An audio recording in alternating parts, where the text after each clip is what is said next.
A veces, el alma más dedicada a la luz también se hunde en la sombra, no por falta de fe, sino porque la fe verdadera no se prueba en los días de sol, sino en las noches en que hasta el cielo parece callar. Esta es una historia que no se cuenta para engrandecer a un hombre, sino para recordar que incluso los espíritus más generosos atraviesan desiertos. Y si ellos pasaron, nosotros también podemos pasar. Chico Xavier, para muchos, fue un santo, un médium de luz, un puente entre dos mundos, un canal constante de esperanza. Pero detrás de sus ojos tranquilos y sus gestos suaves había un hombre que lloraba cuando nadie miraba, que sentía el peso de las almas, la presión de las expectativas, el silencio de Dios. Un hombre que muchas veces no sabía si estaba haciendo lo correcto o si todo había perdido el sentido. Dicen que los que consuelan a todos suelen llorar en silencio, y Chico, muchas veces, lloró solo. No fue un espíritu perfecto, fue un servidor rendido, sentía profundamente, se desgastaba por dentro, sufría en silencio para no desanimar a los que lo buscaban como faro. Vivía rodeado de personas, pero había noches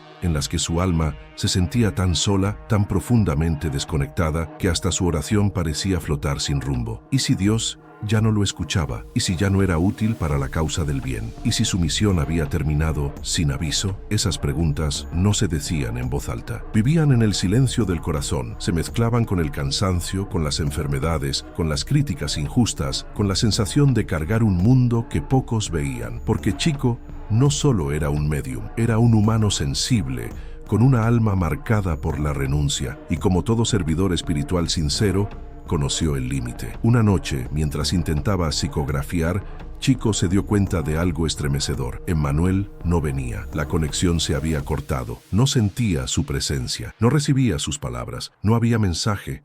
Solo un vacío, un silencio denso, un desierto invisible que se extendía dentro de su pecho. Pasaron días, luego semanas, y nada, ningún susurro, ningún soplo, ninguna orientación, solo el eco de su propia angustia. Y entonces surgió la duda, no la duda en Dios, sino en sí mismo. ¿Sería digno aún? ¿Habría fallado en algo? ¿Estaría siendo probado o abandonado? En ese silencio, Chico experimentó lo que los antiguos llamaban la noche oscura del alma, un estado en que la luz se apaga no por castigo, sino para que el alma aprenda a ver desde dentro. Es el momento en que todo parece derrumbarse, pero en realidad es cuando las raíces espirituales comienzan a profundizarse. Jesús también sintió ese silencio. En la cruz, con el cuerpo herido y el alma sangrando, dijo: Padre, ¿por qué me has abandonado? No era una queja, era un grito humano, un eco de todos los que alguna vez sintieron que el cielo estaba lejos. Chico, en su humildad, vivió lo mismo, pero en su caso no hubo cruz visible. Su calvario fue íntimo, invisible, pero no menos doloroso. Durante ese periodo,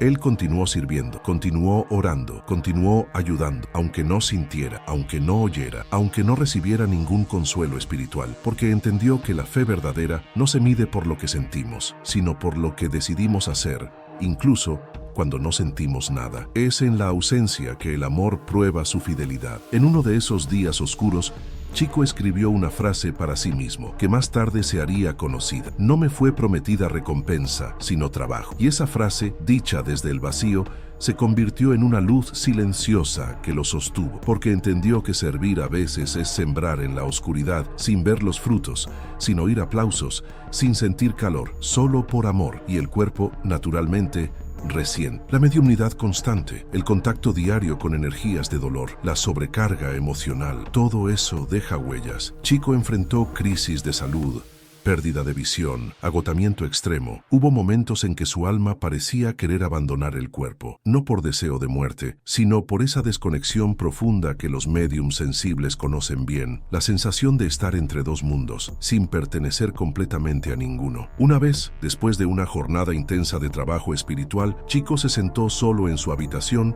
y comenzó a llorar. No había un motivo específico, solo una tristeza densa, una melancolía sin nombre. Lloraba sin saber por qué, como si su alma estuviera liberando un peso que no entendía. Más tarde, Emmanuel le diría que esas lágrimas eran parte de una limpieza profunda, que el alma, a veces, necesita morir por dentro para renacer más luminosa. No todos entendían ese proceso. Muchos lo veían como un santo inquebrantable, y eso también era un peso. La admiración, cuando se convierte en idealización, puede aislar. Chico sentía que no podía mostrar su fragilidad, que si confesaba su duda, decepcionaría, que si lloraba en público, desalentaría a los que confiaban en él. Entonces guardaba todo, silenciaba su dolor, sonreía mientras sangraba por dentro, porque no quería que su humanidad interfiriera con la esperanza que otros depositaban en él. Y esa es una de las formas más sutiles del orgullo espiritual. No el orgullo de sentirse superior, sino el orgullo de no querer decepcionar, de querer sostener a todos, sin dejarse sostener. Chico,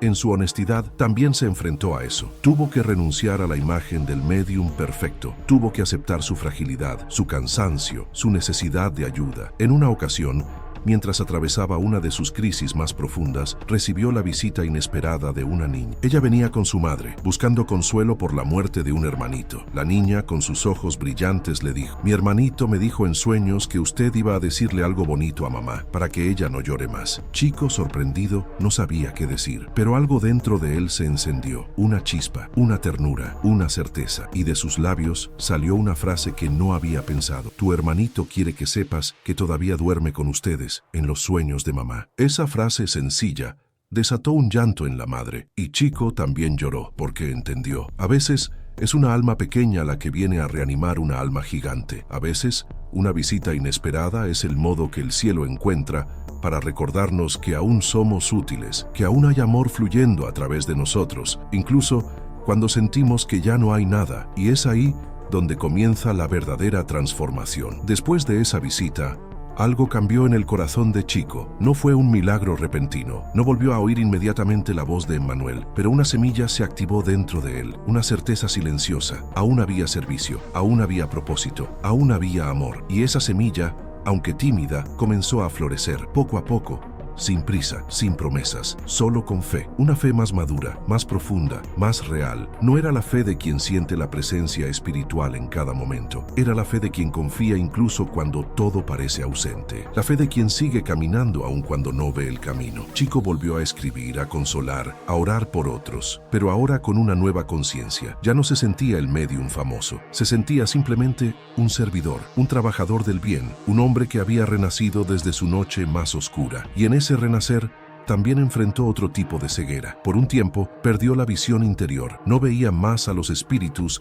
con la claridad de antes. No sentía sus presencias con la misma nitidez. Y eso, al principio, le dolió profundamente. Era como si le hubieran quitado los ojos del alma, como si estuviera caminando en una sala oscura, sin bastón, sin guía, pero poco a poco entendió que esa ceguera no era castigo, era entrenamiento, porque la fe verdadera, la que brota del espíritu, no depende de visiones ni de mensajes, brota del silencio, del vacío, de la entrega. Y fue en esa oscuridad que Chico descubrió la luz más verdadera, la que nace del corazón, la que no necesita señales para seguir amando, la que no necesita confirmaciones para seguir sirviendo, la que no exige pruebas para seguir creyendo. Él lo llamó desencarnación psíquica. Era como si ya no perteneciera completamente al mundo, como si su alma hubiera dado un paso adelante, pero su cuerpo aún estuviera aquí. Vivía rodeado de personas, pero se sentía espiritualmente solo, no por soberbia, no por distancia, sino porque su sensibilidad ya no se acomodaba a las cosas de siempre. Era como si todo lo de este mundo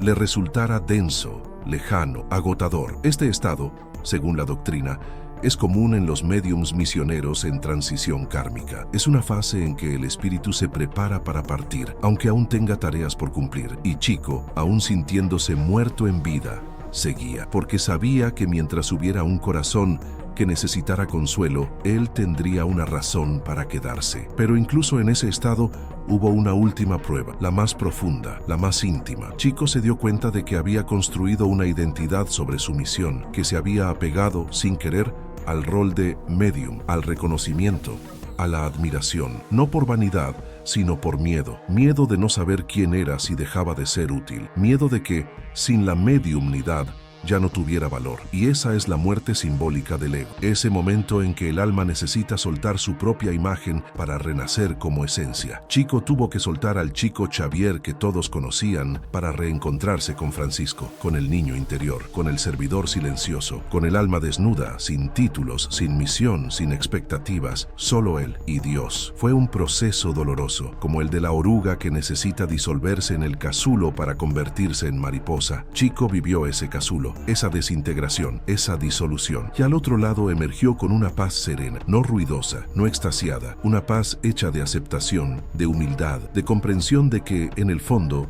nada le pertenecía, ni sus libros, ni sus mensajes, ni sus obras. Todo era préstamo del cielo, y él solo era un instrumento. Esa comprensión lo volvió más liviano, más libre, más amoroso. Ya no necesitaba probar nada, ya no necesitaba consuelo externo. Su alma había encontrado hogar dentro de sí. Volvió a reír con suavidad, a caminar con lentitud, a mirar el cielo como quien agradece sin palabras. Emmanuel regresó, sí, pero ya no era necesario como antes, porque Chico ya había integrado la presencia divina en su interior. Y entonces todo volvió a fluir. Su mediumnidad, ahora más silenciosa, más profunda. Sus palabras, ahora más tiernas, más sabias. Sus gestos, ahora más simples, más verdaderos. No necesitaba grandes manifestaciones. Bastaba con una oración, un suspiro, un silencio. Bastaba con estar. Su alma había atravesado el abismo. Y del otro lado, encontró a Dios no como una voz externa, sino como un susurro interior. No como un mensaje, sino como una certeza. Y esa certeza